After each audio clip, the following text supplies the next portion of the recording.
Hey everybody, what's happening? Neil here, and I've got a very special guest with me today, Mr. Sky Westman, Hi, everybody.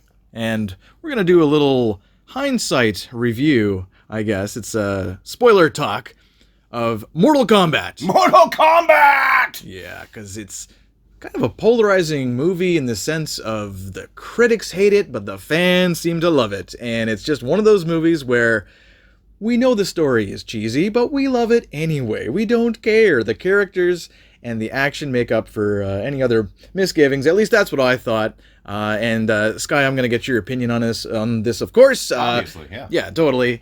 And it's like I said, it's spoiler. So if you haven't seen It's been this, 2 weeks. If you guys don't know what we're talking about, that's on you. at least, yeah, I believe it was the April 23rd, I think was the release. So, yeah, it's been a little while, and everyone's had their chance if they're a super big Mortal Kombat fan anyway. And if you are a fan, I think you should love the movie. I think Simon McQuaid did a great job directing this movie, and you got to love James Wan, who's the producer of this new Mortal Kombat. Just a fantastic producer and director, James Wan. Famous for his horror movies, Insidious and Conjuring, and directing Aquaman and so many things. So I think they all did a wonderful job. I thought the acting was actually, for the most part, really good, even though... Totally. The actors totally sold it because a lot of newcomers, a lot of new faces, and they all hit the characters dead on. I'm so impressed with the casting. Yeah, they dealt with some corny dialogue rather well, especially Kano. What did you think of Kano? Oh, he totally, like the whole movie, it's really the Kano movie, really, when you think about it. It's not really... Sure, you've got your protagonists, like Liu Kang, and the new guy with the new armor and everything like that. I forget his name, but Scorpion's descendant. And it's like, no. Cole Young, yeah. Yeah, him. And, seriously, Kano is the eyes of the audience. If you're not a Mortal Kombat fan, Kano's your guy. But the rest of us, everyone that watched this movie, we are obviously Mortal Kombat fans. That is the reason why this movie did so well with the fans, because we were watching this and going, yep, this is what I want. I literally came away watching that movie with only one thing I didn't like. Out of all that stuff, out of everything you saw, there was only one thing I did not like. And if there was only one thing I didn't like about that movie, then hey, that's a fantastic movie.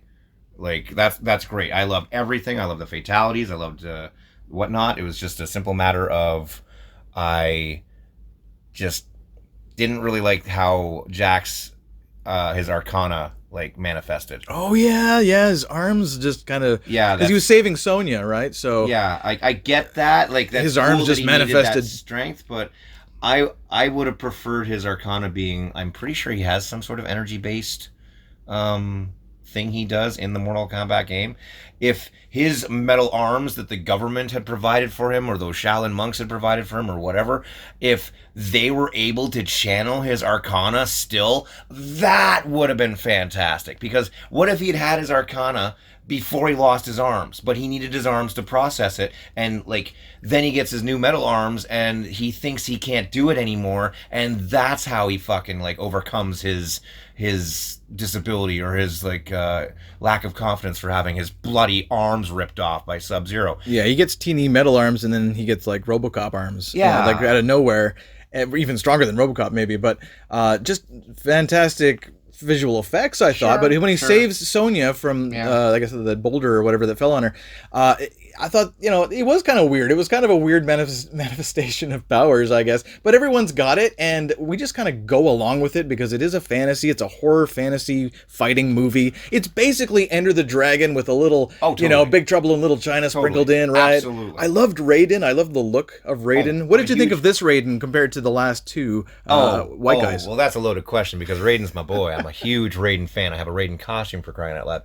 But now you have to understand that as a Mortal Kombat fan, I am a fan of all the movies, including the ones in the 90s. However, I am fully self-aware of the fact that the second movie was not good at all. Holy crap. P.U. Oh my god, I just can't even begin to describe the travesty that is. You have to understand, I played the video game on the Genesis, I beat it, and then I saw the Mortal Kombat movie. It was amazing. I read the book. It was amazing.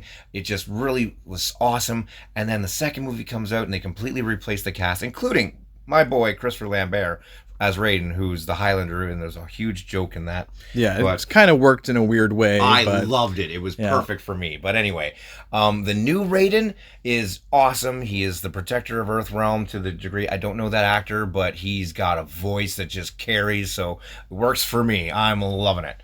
So, like, I loved Raiden. I loved Melina even. Like, I thought she was a little underused. I wasn't big on her. But I think she's going to look better in the next movie when she's Katana.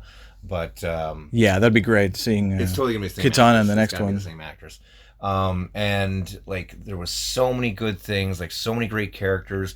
I don't even like I've been watching it. I've watched it like 3 times since the original first release, and it's not a simple matter of it gets better every time I watch it. It still remains the same level of enjoyment every time I watch it. Yeah. So I definitely think that this is a movie I like, because I can continue to watch it. Because there are movies I've watched, when you watch them the first time, you're like, oh my God, my brain can't handle it. I'm just so excited, adrenaline. And then you never watch it again, because after a couple of weeks, you calm down, you realize, yeah, I don't like this movie. Damn. I didn't realize I didn't like it. That's the thing. That's the thing about hindsight reviews, is that sometimes, you just watch the movie and you go, wow, that was fantastic. That was awesome. And then a little while later, you're like, that's kind of like immediately dated, and the story is terrible, and it's really cheesy. So yeah. I get why the score is so high for the fans on Rotten Tomatoes and yet so low for the critics. Because the critics don't know what the movie's about, but the fans, they knew totally what to expect, and they were hoping for things to happen that did happen. Yeah. So if you're a journalist, you've never seen Mortal Kombat, you don't care about Mortal Kombat or video games in general, perhaps, and then along comes this movie Mortal Kombat, and you're paid to review it, let's say, then your opinion's going to be like, yeah, like this story is ridiculous, and it is. If you're coming at it from a critique, you have to be a fan. If you're looking at it from a critiquing level, it's based on a video game. It's based on some movies that did okay and then not so good. They're literally an IP that just kind of, it's not for everyone. So a critic is going to look at it and go, oh, this makes no sense. This movie is just a bloody, violent gore fest. Meanwhile, if you have any idea as a fan about characters, fatalities, the hierarchy of the tournament, what happens when the tournament doesn't happen, what happens when the tournament does happen, when people cheat in the tournament. When you're a fan, this movie has everything. And the best part is, it's called Mortal Kombat, but Mortal Kombat hasn't even started yet. So right, exactly. Leads into the sequel universe. That was something that was kind of like, is that disappointing? I guess not, because they're building this new reboot, version of it, obviously. So that's kind of cool. I mean, it is Mortal Kombat, but it's not a tournament. This movie is not about a tournament, so we're probably going to get a tournament in the next movie. At least that would be an easy assumption. I hope they don't blow it with a sequel, like what happened last time. I really hope they don't recast, and things like that. Talk about dropping the puck. Yeah, totally. What did you think of Louis Tan as Cole Young? What did you think of this brand new Mortal Kombat character that's meant to be, obviously, he's obviously the descendant of Scorpion. I'm down with the descendant aspect, because like Scorpion needs to die and he needs to have his backstory, and the fact that he had a family and everything like that, and they could have survived, it just really sets the pace for any kind of really epic storyline. Because if you have a long-standing bloodline in any story, that bloodline tends to be the best thing to be near as the audience member. So having him introduced as a character, even though he's not in the video games that I'm aware of, I liked him as a character. He was very relatable. He has a lot of going for him.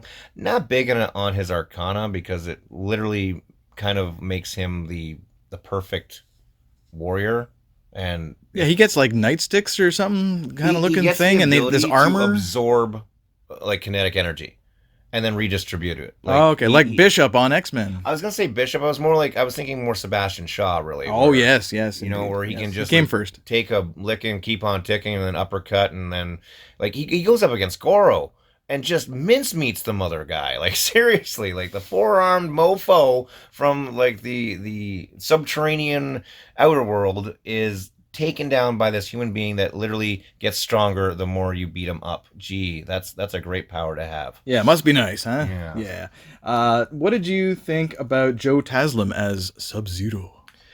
I'm not really a big Sub-Zero fan, so like his like I'm more of a Scorpion fan, but his Sub-Zero was obviously sinister, and like the first Sub-Zero always is. He's always Straight up evil. yeah, he's always accused of being the worst and killing Scorpion, of course. But then like it's so convoluted with the video game lore now because now it's like he didn't really do it, or he was possessed, or it's never really the first Sub-Zero's fault. But he ends up dying and ends up becoming Noob Saibot. Spoilers, and that's neither here nor there because we're going to get a second Sub-Zero who's going to be a hero character. So, you know, that's Probably. well, that's just how the lore goes. There's always been brothers in the Sub-Zero clan. Yeah, we're definitely getting Johnny Cage in the sequel, that's for sure. Oh boy, get us some JC. Is he going to be played by Jean-Claude Van Damme? No, he's probably too old for that at this point. But I hope they find somebody good for that. Choice in this day and age for a good martial arts movie involving, you know, someone who's in shape, who's of age, who's able to do the role of Johnny Cage, because he's got to be a douchebag. What did you think of Shang Tsung, played by the same actor who played Lao in The Dark Knight? I did not know that. You pointed that out to me, and I had to think about it. I was like, oh my God, because he looks so sinister.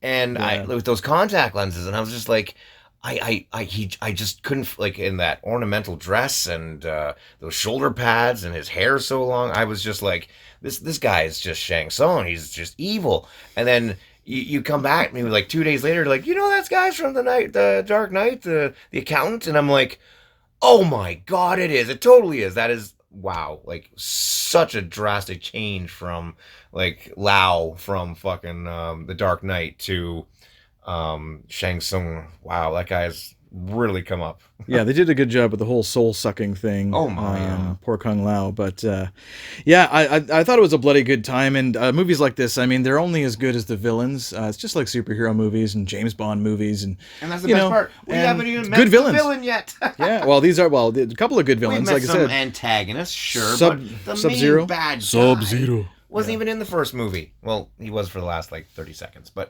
seriously. Like, we haven't even gotten to the big bad guy yet. You know, this is the perfect setup for the perfect universe because you're going to have an entire rich cast of characters and you get to kill them off, and it doesn't matter because we've got a sorcerer that can reanimate the dead later on in like movie 3, so we can bring back actors that have died like Kano and just like have him like save the franchise after they might need him. Episode 4 goes bad.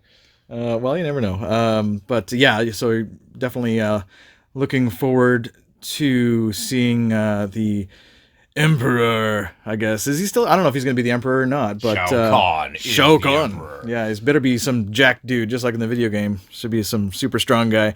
Oh, he'd be a great some wrestler. Who knows? Shao Kahn would be Drax. Batista? Batista. Dave Batista. Dave Batista as that would work. That would work. Amazing. Yeah, I could see that. So what would you give Mortal Kombat today out of 10? I would give it a 9 out of 10, obviously, because there are so many good things with it, so many great things. It's not a perfect movie. That one item I mentioned about Jax's arms is literally the only fault I can find in it.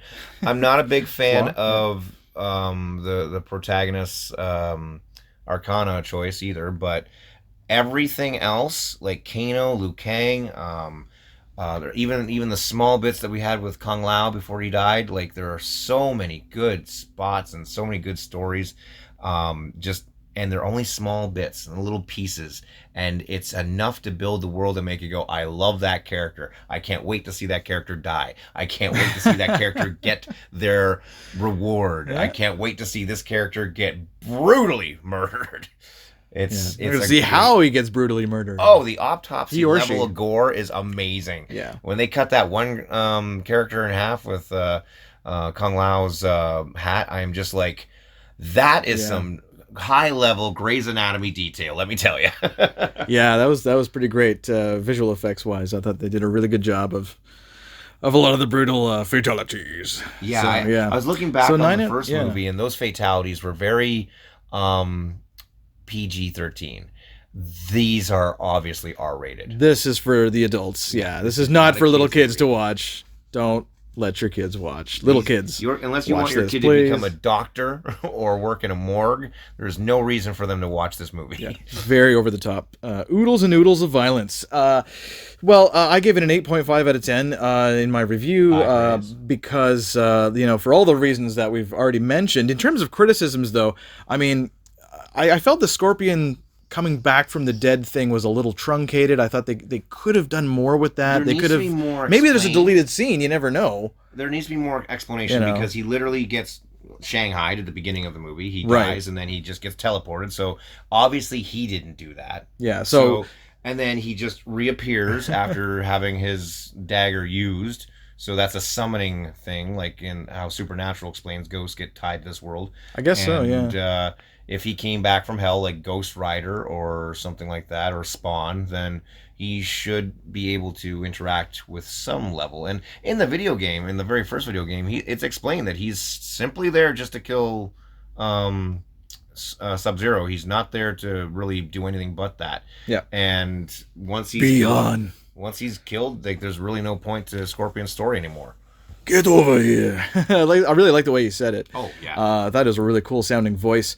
I mean, who knows? Maybe there's a deleted scene of Hanzo in hell or something, totally. Making a deal with with Quan Chi and... Right, that's how the storyline goes, making a deal with the sorcerer Quan Chi. We might get him. You never know. We might get him in the sequel. Dude, if they keep killing off the amount of characters that they killed off in the first movie, we're going to need Quan Chi. We're going to need... that centaur-looking thing. We're gonna get Lady right. Shiva. We're gonna get Motaro. Motaro. Yeah. Is that his name? What's the insect so many. girl? Oh no, not that one. There's too many. We're gonna get everyone. There's gonna be Strider, and the best part is they're gonna Strider. Get wiped out. Oh, Striker. Yeah. Right. They're gonna get wiped out in the second and third movie, and then in the fourth movie, we've still got a ton of characters to kill off. Yeah, exactly. I think there should be double the cast at least in the sequel. I'm disappointed they killed the characters they did kill in this movie because now they can't be in the other movies unless they get like reanimated by Quan Chi. But my point is that there are so many characters, and if they killed off this many characters in the first movie, if they continue on in the cinematic universe, you can kill a lot of people and still have plenty of people left over. Yeah, totally. I think, Josh Lawson being, Kano, he was definitely the big standout. I agree about the, Jax's Arcana and everything was a bit weird. I thought there were some moments of rather over-the-top cheese that was kind of like, okay, like, now they're just being cheesy because they can, at times. Wow, but, like I said, I mean, I would have liked to seen more of the Scorpion storyline manifesting and whatnot, but because he just kind of comes back, it's like, oh, this is how he's going to come back all of a sudden while Cole is fighting Sub-Zero. So, but I thought Sub-Zero was really cool. I thought, like I said, the voices are really great too, with like Hanzo's Scorpion, his voice. I guess that's Hiroyuki Sanada.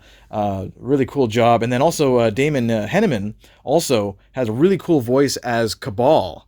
It was another really cool sounding character. Yep. The character didn't really get to do much. He was just like, I'm this sadistic bad guy, and and he actually has history with Kano, of course. That was cool. I wasn't that big on Melina, like I said, but I don't know. She just seemed a little kind of underused. Yeah, I mean, without any kind of explanation of the whole Baraka lineage or whatever that is, the race, whatever his race is, his people, his species, or something like that. But I forget. Yeah, but anyway, we'll see in the sequel. And just in hindsight, I still like the movie, and I do kind of want to watch it again. I mean, right? You'd watch it again movie. too, right? I could totally watch it again.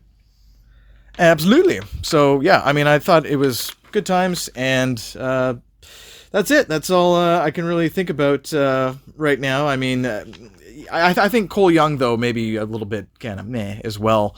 So those are my criticisms, like the truncation of the Scorpion storyline. Cole Young's kind of like and then Melina wasn't great. But otherwise, I thought it was fantastic. I thought it was a great time. It was great fan service to Mortal Kombat fans.